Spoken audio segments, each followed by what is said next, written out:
Hello, change makers. Good evening. Good evening. Welcome back to Governance in Real Time.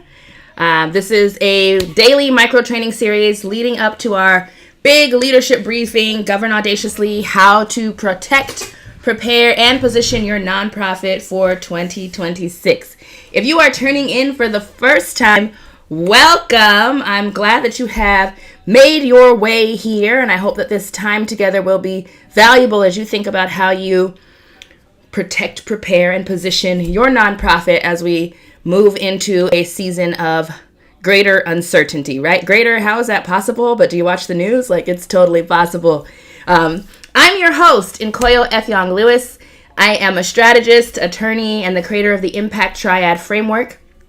I help executive directors, board chairs, and senior nonprofit leaders design audacious, future-proofed organizations that can withstand uncertainty. And this is work that I have been doing in different iterations for going on. Goodness, it's been some time. I'm not going to even try to date myself. I always mention, I worked at a nonprofit. I have represented nonprofits when I ran my own law firm and actually stepped out of traditional legal practice because I observed that a lot of times the clients that I served had a desire to meet the regulatory requirements, but because of infrastructure and some of the ways that we have structured nonprofits, they couldn't quite make those requirements. We ended up being a little reactive. And so my goal is to help more nonprofits really be proactive in the way that they design themselves so that they're able to meet regulatory requirements, and more importantly, that they are freeing up time and space and energy to meet the moment and move their mission forward. And so every day we have been going through these little quick, powerful breakdowns of one governance principle that your nonprofit needs now. Because 2026 is coming, and the organizations that will thrive will be the ones that are prepared for it. And I really focus on governance because I think that leadership is an incredibly important requirement, and everyone is a leader. You can lead at any level. But in our nonprofit spaces, governance is the place where we execute and exercise leadership, sound, vision, direction, etc. And sometimes we are not as intentional about how our boards move, and that can create risk and liability for organizations.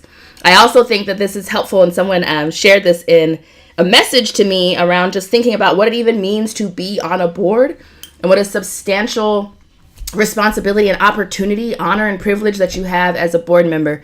And we don't want seat fillers. That's actually very dangerous for us moving into this next iteration of nonprofit governance because of all of these different levels of scrutiny, oversight, changing rules, regulations, etc. We really need people in these seats who are equipped to help executive directors make strong decisions in terms of how we move the organization forward, how we steady and brace ourselves for whatever is to come, and how we continue to show up for the causes and communities that depend on us each day. So, I actually believe, preparation is incredible. I used to do a legal subscription when I was running my practice because I truly believe that proactive, preventative legal support is far more valuable, less expensive than all of the reactive stuff that has us when we're all in our heightened emotions, stressed out, etc. And so there are things that we can absolutely minimize risk around, mitigate, plan for intentionally. And so that's the spirit and ethos that I lead with. I also think that we can be more intentional about how we design things so we can actually get out of sort of the nonprofit industrial complex and all of the sort of martyrdom and the do more with absolute less. It's not sustainable. It's not sustainable for us as people. It's not sustainable for this sector that already has a lot of challenges for it. And so it is my goal that I'm helping you to think more intentionally and deliberately about how we design what's next and build more enduring infrastructure and systems to actually help us deepen our impact without burning ourselves out. All right, well, that's all in the intro. We're going to get into it. The last few days we have talked about a few things. We started out with a conversation around what is governance anyway. Really talking about how governance is the rules, policies, processes that sort of define how we operate, and how there's an incredible opportunity that nonprofit leaders have to design their governance structure in a way that's values aligned, future focused, and, people centered. And so that is an opportunity. And I know for a lot of the organizations that I support, who tend to be justice centered organizations, movement organizations, advocacy organizations, people who are often advocating and working for and providing for those who society has generally left behind. Many of us are disruptors. We're disrupting the status quo. We're really trying to design something that is more dignified for all of the various stakeholders.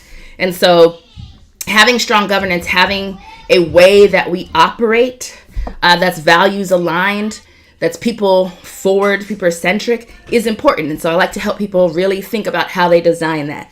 I think on the corollary, what we're going to get into today is the compliance that I also find that a number of my clients struggle with that C word of, like maybe compliance isn't our natural ethos, because, we've been pushing against the systems that are not effectively designed for everyone. And so compliance kind of seems like surrender or not really pushing. But I want us to spend today to actually reframe what we think about as compliance and being compliant organizations.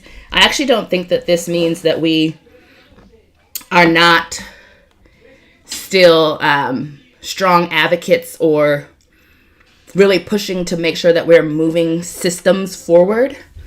I actually think that compliance becomes a tool that allows us to be more creative, that allows us to make bolder, more audacious decisions, because we understand what the parameters are and we can accurately assess the risk and how we want to respond to it if certain things come to pass and bother us. And so today, I want to talk with you about reframing something that many nonprofits have been taught to fear, and that is compliance, right? Compliance is not punishment.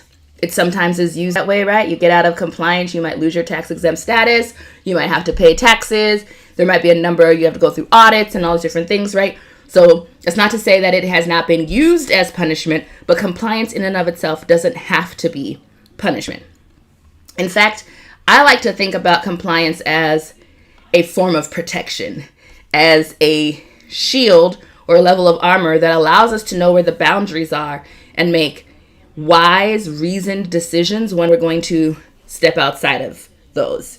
When I was younger, I wanted to be a writer, and I remember having a writing instructor who often talked, I don't know where they quoted this from, that like one of the best tips about being a writer, and particularly a poet, is knowing what the rules are so that when you're breaking them on purpose, and they have a level of intentionality and meaning that comes with it. And so I apply that same sort of rationale rhetoric in the work that I do, working with nonprofits around managing their compliance, building their governance muscles, because understanding the parameters actually shows us that there's a lot more latitude to push forward. And for some of my orgs that want to bring it to the man, we use those opportunities to really try to push and see where the boundaries are, and maybe even change some of the ways and regulations that are out there.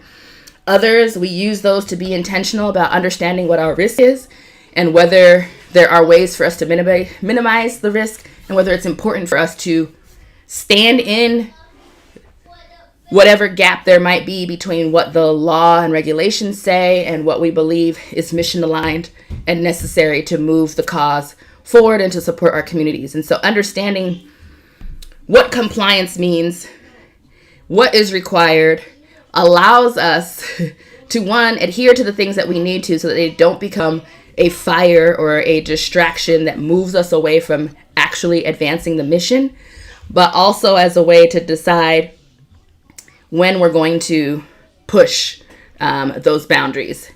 And last, well, not even last, there's two other things. I think of compliance as preparation, right? So if we know what our regulators are looking for, if we know and understand where people have fallen into hot water in the past, where decisions have come down, we can situate the way that we are organizing and designing ourselves appropriately and even make some creative decisions, right? Do we figure out if we need to have a spin-off LLC or other type of work relationship entity structure to allow us to do something that we maybe can't do under a C3 entity? Do we create a C4 because we actually want to get more involved in some political work, and so we have to have an organization that has the ability to do more of that? Do we look at PACs and other ways of, advancing things through a political process and put it into the right container so that we don't mess up our money and our responsibilities in any of the other sort of buckets of things that we have? Like, once we understand compliance, we can prepare our attack and advance our mission the best way that we can with that knowledge. And the very last thing that I want to have you to think about as we reframe what compliance is and move from a posture of fear and avoidance to more of a knuck if you buck, like we go into the line, is that compliance is power. And that probably sounds absolutely insane, like, girl, how can you be compliant and powerful? Well, again, if you know that you are in an organization that is likely to be deeper scrutinized, you can plan and prepare for that. You can ensure that the ball is in your court. When I was practicing, I used to work with a equity partner and, had a substantial practice, was doing a lot, bringing in that money. And one of the things that they mentioned was, from a tax perspective, they get audited all the time, right? Like just the fact of who they were, the business, the amount of income, revenue that was coming, like they knew audits were likely going to be a part of their tax process. And so they planned for that. They prepared for that. Like, they used that knowledge as power to protect themselves, to make sure that the T's were crossed and the I's were dotted, so that we're not fumbling over things that we missed, but you're actually pushing you to find the real things to press upon. And so I think that compliance can be powerful. I think that when people understand the boundaries, they are a little more courageous. And I know I talked yesterday a lot about courage and making courageous decisions.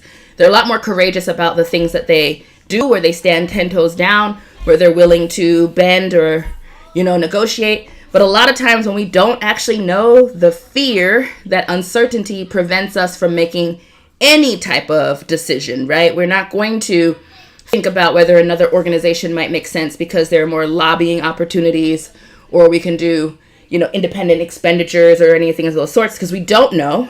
And so instead what we do is nothing. And then we actually don't get to move our mission forward. We don't get to provide the full panoply of resources and support because we simply don't know how to do it. And so I really love that I have an idea and understanding about the law and how we can then use those things to design intentionally so that we're both protected and also powerful in moving our mission forward.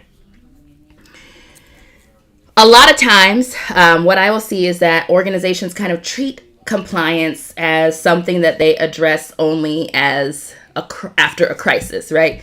Something happens, things hit the fan. Now we're like, where are the bylaws? Like, what does the bylaws say? Oh, what was the policy? Like, what did the policy say? Is this policy outdated? Like, should we have changed it? Like, does this actually reflect the way that we practice? And all of those create fissures and opportunities for your organization to, get audited, or, have people who are checking your books, members, folks that you're accountable to, asking questions that you can't respond to. And we never want you to be in a position where you're caught off guard and where you don't have an answer to something that you should know. Will you be caught off guard? Will there be things that come up? Absolutely. But on the basics around how your organization runs, in which, for you, if you're a 501c3, C4 orgs, you are bound by your policies, right? You have bylaws that are legally required, and then you have these policies that are put in place, and what you say is the way that you do things needs to be the way that you actually do things. And I can't tell you how often I come in to work with an organization and the way that they do things and the way that their policies say that they're supposed to be doing things and the way that their record keeping requirements don't align, which creates unnecessary risk. And so we want to get all of those things together, but not just when crisis happens and being reactive, which sometimes leads to more fear, shame, and confusion. We actually also just want to be prepared so that our staff isn't overwhelmed, so we're not feeling behind, so we're not feeling like we're failing. We can actually make sure that we have a cadence around looking at the compliance components. Some nonprofits, if you're big enough, you might have a committee that is like around this. You might have a whole governance committee that also looks at compliance related things. Others of you might not be that big. Maybe that is your entire board or your executive committee. Maybe a lot of that falls on your executive director, CEO to manage. What we want to do is help you create a system to do that allows you to have quarterly checks and actually know what you should be working on to move forward. So inside Ibani Song, when we're working with clients, we actually design compliance and governance roadmaps. So we know, okay, in this quarter, this is what we're working on. These are the priorities. Maybe it's a policy review. Maybe we're looking at the bylaws. Maybe we're actually looking at practice and seeing, are there things that we need to change? What are the decisions that we need to be making? What are the big decisions that we need to be making to move the organization forward? We actually sort of lay that out after we have assessed where you are strong and where there are areas for improvement, and design a pathway for you so that it is not overwhelming, so that we can actually take the pieces apart, build them up the way that they need to, and make sure that the whole puzzle fits together in the most appropriate and effective way. And we spend a lot of time doing that because I actually truly believe that strong compliance is a strategic advantage. It clarifies roles. If you are currently right now in a nonprofit relationship, we'll call it, where it feels like a situationship and you're not clear what I'm supposed to be doing, what are the roles, if I'm on the board, what exactly am I supposed to be doing, what does that mean, what's the difference between the president, the chair, vice chair, treasurer, secretary, all these different committees. What does the board do versus what is management delegated to do?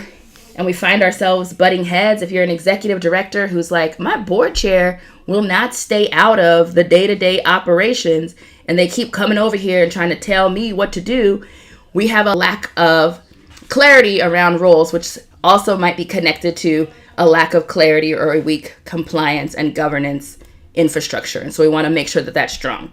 Compliance helps strengthen decision making. Mention that again.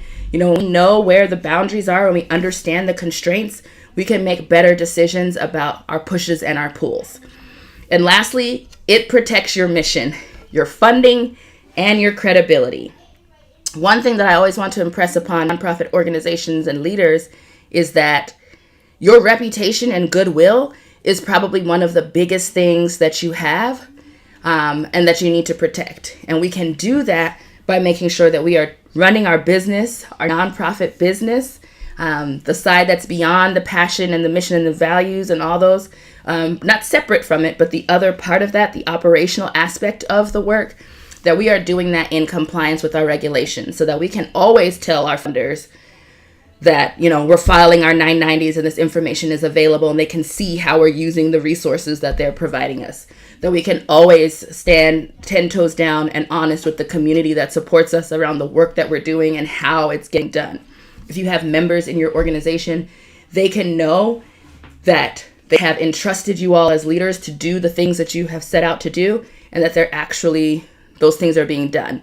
And so it is an opportunity with compliance to actually make sure that you are protecting all of those pieces so that people continue to see you as trustworthy, as serious, as impact driven, and continue to give and support the work that you're doing. We are in this moment heading into a season of increased scrutiny. I think I've mentioned this earlier, I have a couple of tickers that are out there. They're just kind of looking at what state regulators are doing, what the law is looking like, what these executive orders are saying. And people are watching more closely. And especially if you are in an organization that has, as part of its mission, advocating for marginalized and historically disenfranchised communities, if you are an organization that still believes in DEI, and actually leading an equitable and inclusive process, there are more eyes on the things that you are doing. If you are a Black-led, Black benefiting nonprofit organization or any other group, there are more eyes on you, right? Like I have clients who have found their names on different lists, and that's a scary thing. And so we want to make sure that as we're moving into this period where there is more scrutiny, that we are better prepared. We are also seeing in this moment that funders are sort of tightening their expectations and their wallets. They're maybe being a little less generous or more thoughtful about how or where they fund. We know that we've had whole types of funding that has just been pulled back. And so we have our work cut out for us, also in a moment where public trust is and continues to be dwindling and is fragile. And so documentation, transparency, alignment matter more than they may have ever mattered before. And we want you to be able to stand proud and erect about the work that your organization is doing. And lastly, when your compliance is strong, your org can respond to these risks with confidence rather than fear. Compliance becomes a tool that reinforces your culture and strengthens your capacity.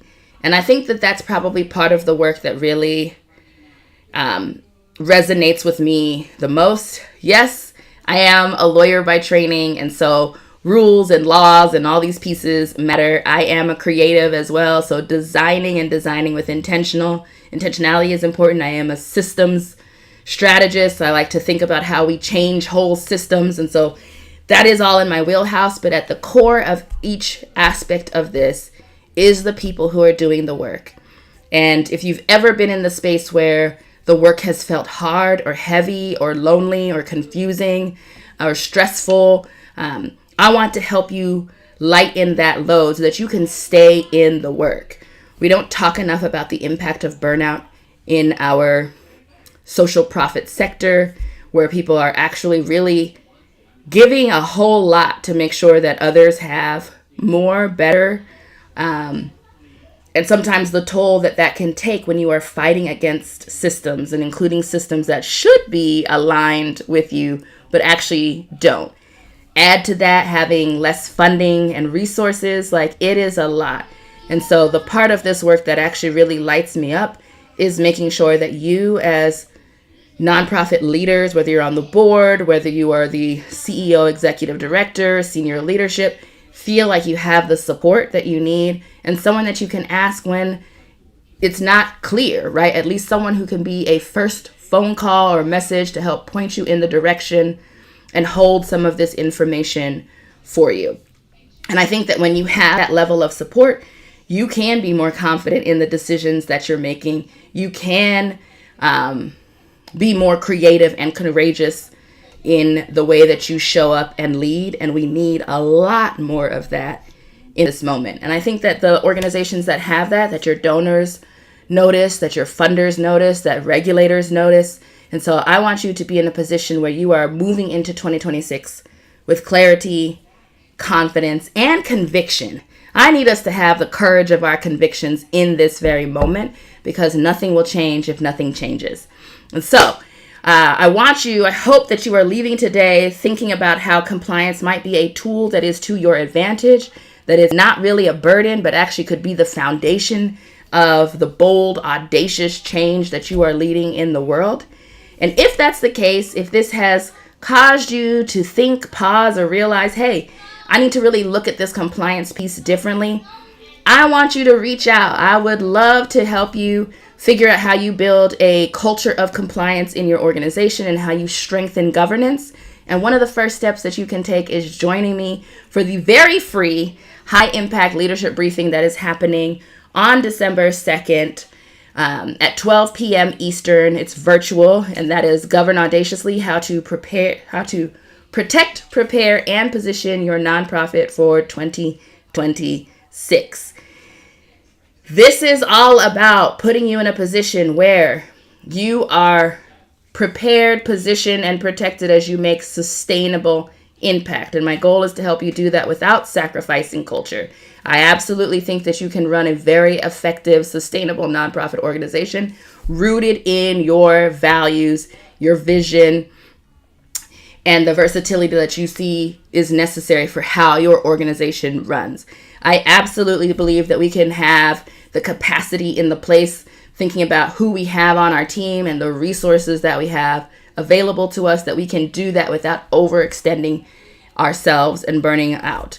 And I know for a fact I can help you do that in a way that is compliant, because that's what I've spent probably about a decade and so more of helping organizations really think through that in a thoughtful, reasoned way. And so I encourage you to join me December 2nd. Come have lunch, bring your lunch, bring a notebook, and let's get into the ways that we can prepare your organization for the year to come. I will show you the link if you have not already gotten it. You can probably find it in the caption as well, but you can register for this free virtual briefing at go.leadaudaciously.com/govern25. I hope to see you there. Thank you for spending your time with me, whether that was live or on the replay. Absolutely reach out to me. My DMs are open. I would be more than happy to be a resource and help you think about your next best steps. And hopefully we will spend an hour together on December 2nd.